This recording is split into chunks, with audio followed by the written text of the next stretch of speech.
we back? Yes. Alright. Okay, now we're back, and first thing we're going to do is make our wick.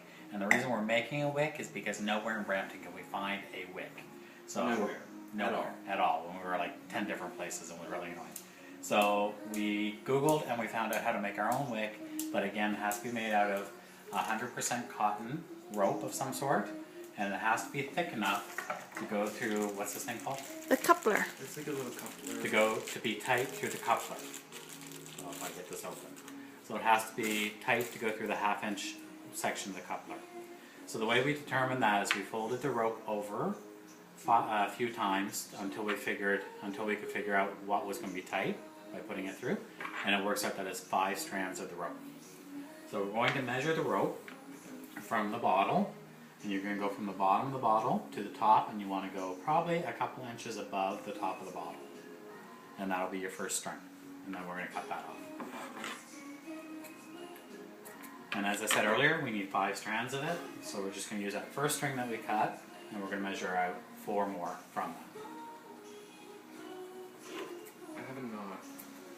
Troy's going to work on getting my knot out. This is number 3.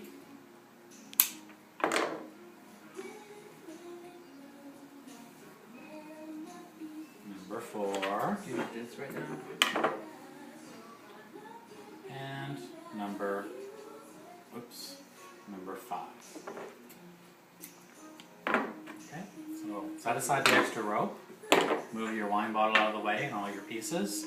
Now, I find it's easiest, actually before I do that, we're going to take all the ends of the 5 pieces of cotton rope, and we're going to secure them together, which is going to make the braiding easier.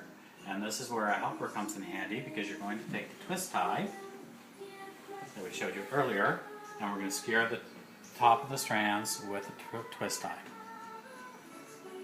I'll probably leave maybe 1/2 inch at the top, just so you get that almost like a little Frayed look. flower bud or a little bloom at the top. When it's coming out of the torch, you want it to be able to be well saturated and catch fire easily, so that little tuft is actually okay. So tough like that. Alright? Perfect. Now, to make it easier for braiding, if you're fluid, you could do it just in your hands. I'm not, so I need to have something to hang this from to make my braiding easier. So I improvised a device to hold this.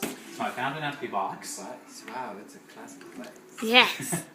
It's very classy. I took a paper clip and I unfolded the paper clip so that I could stick the paper clip in the box, like so. And then I took my rope and the other end of the paper clip to go around, the other end of the paper clip to hold on to my rope. And from here, I'm going to start if I can get this to work better. There we go. And from there, I'm going to do my braiding. Braiding is very simple. I have 5 strands. So I'm going to have 3 in the middle and 2 on the outside. And you just start bringing it across. And you're always going to take the highest cord and wrap it through.